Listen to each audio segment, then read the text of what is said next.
Welcome back to Live at the Rehearsal Hall with Ben Harper. Your lyrics are so powerful. What were the influences or perhaps the seed of your latest album, Both Sides of the Gun? Well, the seed is just always keeping it. This would help, I guess. The seed for me is always keeping a pen handy, because songs are being written all around you, and you can't always retain what you hear as far as what could make it into a song or what's creative enough to make it into a song, music or lyric. So I always keep a tape recorder or my cell phone that I'll call and hum melodies into my home phone, or again, my pen for lyrics. And sometimes songs come all at once. They just hit you, and then you just say thank you very much and tuck them away. But again, some songs are just sort of pieced together through ideas and melodies you get through the course of a day. And there hasn't been a day in the last 15 years that I haven't put pen to paper. So that's my everyday, that's my thing. That's what keeps me in the balance, is always looking out for what's coming next for a song. So it's a constant process, songwriting process, not just a theme that you're going to sit down and write with one day. I mean, I'm overwhelmed to the point of just being permanently cooped up, because there's so much to write about, and there's so much kicking around up over your head all the time, and sometimes I get sad because I can't write all the songs that deserve to be written in my life. It's like, oh man, there's so much to be said and so much to be sung about, and you can sing about the same thing 100 different ways, or you can sing about something brand new for the first time, or at least brand new for you.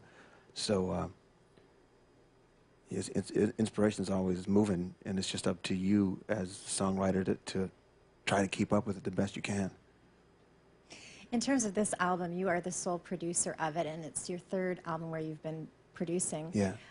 What is that like? Do you ever find that you miss having a producer as an objective standpoint, or how do you maintain having an objective standpoint when you're also the artist? Do you look to the musicians as well? You know, that's a well-worthy conversation, because the reason I've co-produced, been produced, and produced.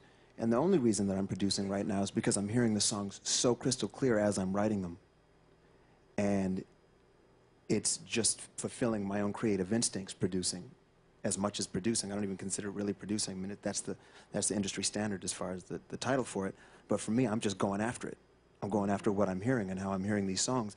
See, producers are equally as musically in tune and have equally as good as ideas, but I wasn't ready to turn my idea tap off. So I would have been going for my ideas. The producer would have been having his clear ideas. And then there is all the musicians and everyone in the room who all have opinions. So I would have been making my record, the producer's record, the musician's record, and then I would have never got to the soul of what I was feeling. Right. So I think some musicians make the mistake of producing because everybody wants to be a producer, baby. You know, and it's like, no, it's not for everybody. I don't recommend it. I recommend you grow into it, and I recommend that you try it, but not everybody who writes songs and plays songs is a producer. So it was something that I felt I could do, and I worked on a record with the Blind Boys of Alabama, and that was a signpost that I was going in the direction of being more and more comfortable in that chair, which I found that I am. But it's not an ego trip. I'm not ego tripping. I'm not saying, oh, I got to play, I got to do it all, I got to play it, I got to produce it, I got to sing it, I got to write it.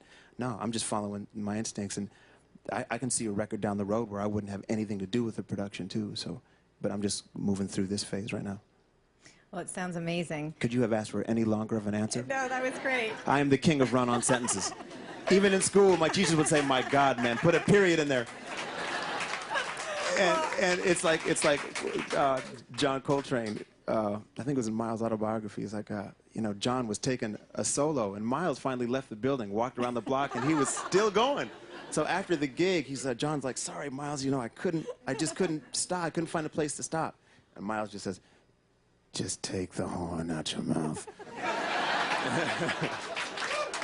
Well, on that note, I want to thank you so much for coming to Live at the Rehearsal Hall.